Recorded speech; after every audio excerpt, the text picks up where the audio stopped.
Ito follow-up explanation mga master sa video na to mga master. Do, te, la, bitaw. So, pa, mi, re, do. Ngayon ito, hindi ko siya bitawan kasi di ba ito yung 12 fret niya. So ito na siya. Do, te, la, so, pa, mi, re, do. Tapos ito naman, ito yung follow-up ko mga master. May nag-comment kasi doon is yung gamit ko na scale kasi is scale ng major G. Ito. Or tinatawag natin na Ionian mode. Nagsasabi na so daw yun, so. Dapat so. Yan, hindi siya do, re, mi, fa, sol, la, ti, do. Hindi siya ganito. Do, re, mi, fa, sol, la, ti, do. Re, mi, fa, sol, la, ti, do. Tama naman yun master. Ito sa totoo lang, so talaga yan siya yung G. Yan, kasi ang do is C. Ito yung scale ng do, re, mi, fa, sol, la, ti, do. Do, re, mi, fa, sol, la, ti, do. Or ito siya, note for note. C, D, E, F, G, A, B, C. Parang katunog siya dito sa ating do, re, mi, fa, sol, la, ti, do rin dito sa G. Do, re, mi, fa, sol, la, ti, do. Diba? Katunog din. So, ito mga master, magbibigay muna ako ng disclaimer. Hindi pa ako professional na guitarist, nagturo lang po ako. Base sa alam ko, dito ako natuto. Nasa inyo na kung tatanggapin yung turo ko o hindi. Mga master, ito yan, as a beginners, mas familiar sa atin yung tunog talaga na do, re, mi, fa, sol, la, ti, do. Diba? Nung mga elementary pa tayo, tinuro na sa atin yung do, re, mi, fa, sol, la, ti, do. Ang do, re, mi is C. So, mag-usod na tayo ng skill niyan is mag-start na tayo sa re. So, ito na siya. Re, mi, fa, sol, la, ti, do, re. Di ba parang, as a beginners, parang salungat doon sa rhyme na yung nakasanayan natin na do, re, mi, fa, sol, la, ti, do. Di ba? Oh, magbigay pa ako ng example sa'yo. Halimbawa, dito tayo kukuha sa fa or sa F. Ito yung F, yung fa. Fa, sol, la, ti, do, re, mi, fa. Fa, sol, la, ti, do, re, mi, fa. Parang ano, di ba? O, ito. Nagigits niyo yung punto ko, master. Ako kasi dati, master, is hindi ako natuto dito sa ano na to sa pamamaraan na to kasi parang salungat nga yung parang hirap intindihin. Pero nga, siyempre, naintindihan ko na ngayon. Naintindihan ko na ngayon yung about dito. Pero, honestly, master, hindi ako natuto dito sa ano na to, yung tawag nito yung sa ganitong method. Yun. Ang sa akin kasi, master, is ganito. Basic na basic sa akin ito. Dito ako natuto. For example, D. O, D. So, ito yung D.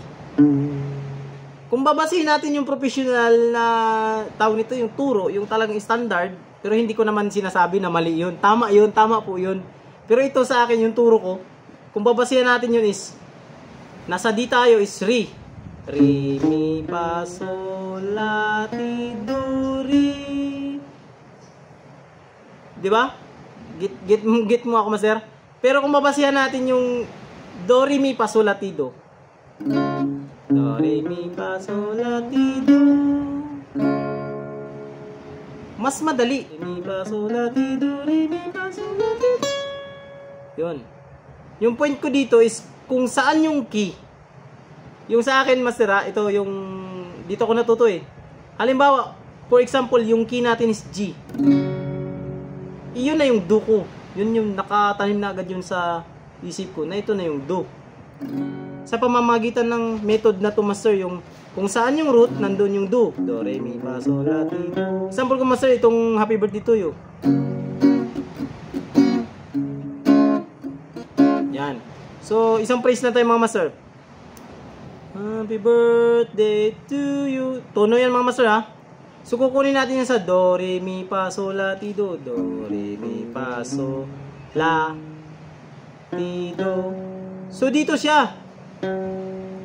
So, la, so, do, ti. Oh, nagets mo master? Oh.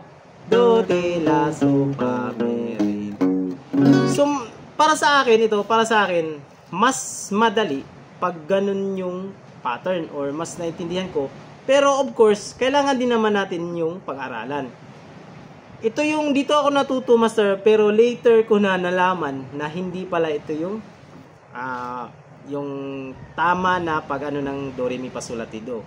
Pero as a beginners, nung time na yon is doon ako natuto sa pamamaraan na to.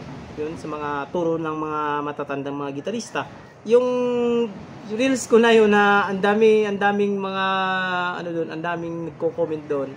Is tama po yung mga comment doon. Wala pa akong ano doon, pero dito po kasi ako natuto sa ano na to, sa method na to. Hindi kasi ako nag-aaral. Yun sinasabi ko lagi sa disclaimer ko, hindi ako nag-aaral ng professional o formal na pag-aaral sa gitarista. Ito ay sa base doon sa nalaman ko at nagwo-work naman siya. Yun. For example, nasa G tayo. Ito yung do ko. Do, re, mi, fa, sol, la, ti, do. Hindi, lilipat tayo ng key. Do, re, mi, fa, sol, la, ti, do. Do, re, la, so, fa, mi, re, do. Diba? Get my point mga master. Dito ako natuto sa method na to. Yun. At mabilis siyang maunawaan. Kasi kung saan yung root. For example, meron tayong kanta. May kanta tayo na limbawa, yung balik, yung intro niya. So, nag-start yung intro is nasa ano siya, nasa E. So, ano siya, mi. Mi, fa, sol, la, ti, do, re, mi. Para sa akin, salungat. Pero pag ito yung, ano yung master, do, re, mi, fa, sol, la, ti, do. Do, re, mi, fa, sol, la, ti, do. So, mabilis ko na makapayong.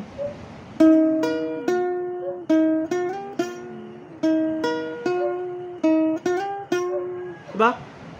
Doon ako natuto Dito ako natuto master. Kaya yun. Peace po tayo sa mga nagtuturo dyan. Professionally yun. Naglalagay po ako ng disclaimer at hindi po ako agin sa inyo. Itong sinishare ko lang is dito po ako natuto sa method na to. Yun lang mga master sa video na to master. Sana naintindihan nyo at naunawaan yung pinupunto ko dito mga master. Yun lang mga master. Peace out!